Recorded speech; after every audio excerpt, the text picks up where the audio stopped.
Well, for some reaction to all this tariff talk, we're now joined by Patrick Brown, the Mayor of Brampton in Ontario. Mayor, thank you for joining us. My pleasure. Listen, the counter tariffs against U.S. built vehicles, they went into effect early this morning. This was before we heard from Donald Trump later in the day. Do you still think those counter tariffs make sense in any way? I do. I think it's important if we're being bullied, if we're facing an economic attack, we don't take it lying down. I think we need to use every tool at our disposal, and there's no one magic response. But I think compounding the effects of all these tools, the goal is to stand up for Canada. We don't build Canadian cars, we don't build American cars, we don't build Mexican cars, we build North American cars. So this is not something we've asked for. We don't believe tariffs make sense. It's a tax. It makes us less competitive. It's a gift to Japanese auto companies, German auto companies, at the expense of our North American auto sector. And so we need to talk sense into the U.S. administration, the Trump administration. Hopefully they'll see in short order the gravity of their mistake. Mm-hmm. I wonder what you're hearing from Stellantis, because in Brampton, it is a Stellantis assembly plant that employs thousands of people. What are they saying about the tariffs? Have you heard anything at all? Well, they're very concerned. Just yesterday, we had a roundtable with the local Unifor representatives. I've been in regular contact with Stellantis.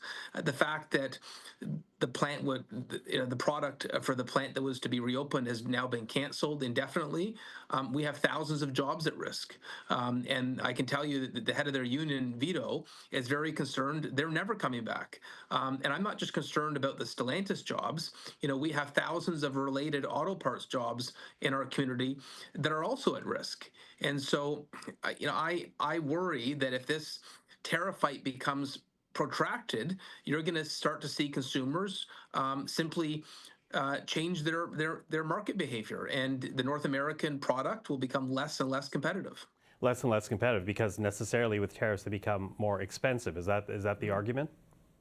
That's the argument, is that we're making a product that is built in North America less competitive. Consumers will choose other options that don't have these punitive taxes. Ronald Reagan, when he argued against tariffs and encouraged free trade with Canada, always spoke about the fact taxes don't make us more competitive. Eventually, we all pay. Americans are going to pay more. Canadians are going to pay more. And unfortunately, thousands of families are going to lose their jobs. So for the Stellantis workers in Brampton, the Magna workers, the Associated Auto Parts Company workers in Brampton, I'm concerned, and I want to make sure we really double down on making sure that we create other opportunities for employment if these sectors are diminished. Well, and to that, in terms of looking to the future, the idea or the thought was around the Stellantis plant in Brampton, I don't have to tell you, was to retool it for EVs and hybrid, because that would be the future of the auto industry. I hear what you're saying about concerns that Stellantis may not restart the plant. Does that mean then that Brampton will be shut out of the future of what cars are going to be? Yeah, it's very alarming. We were excited to have this retooling, this EV retooling, to market for the needs of consumers of tomorrow.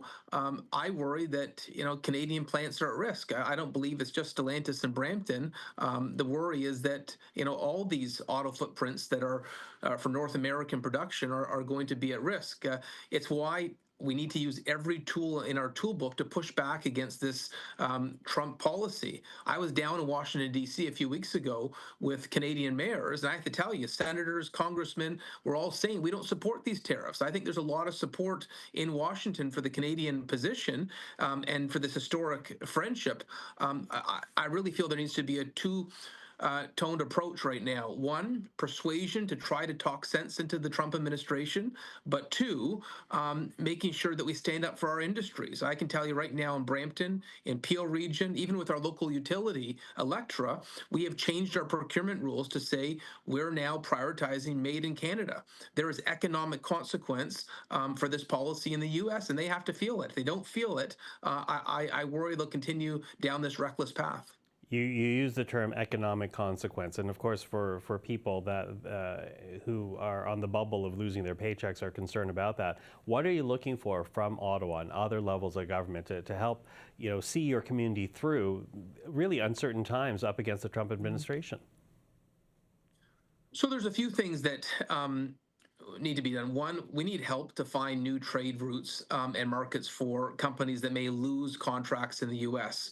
Um, this is a large global market, and right now, partly because of geography, we've been lazy in our dependence on the U.S. I think we need to aggressively, whether it's Invest Ontario, whether it's the Federal Economic Development Agency, we need to aggressively look at new markets for Canadian products. I look in Brampton, from toothpaste to mattresses that we export to the US, I want to find new markets for those great Canadian made products. I'd also say, these procurement policies that are favoring Canadian products, let's retrain Canadian workers for those potential new contracts.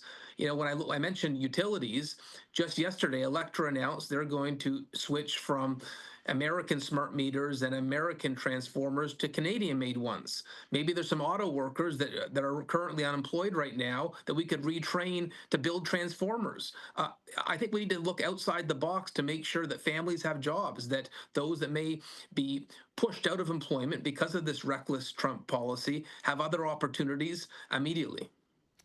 Patrick Brown, I always appreciate the time. Thank you for that. My pleasure. Thank you.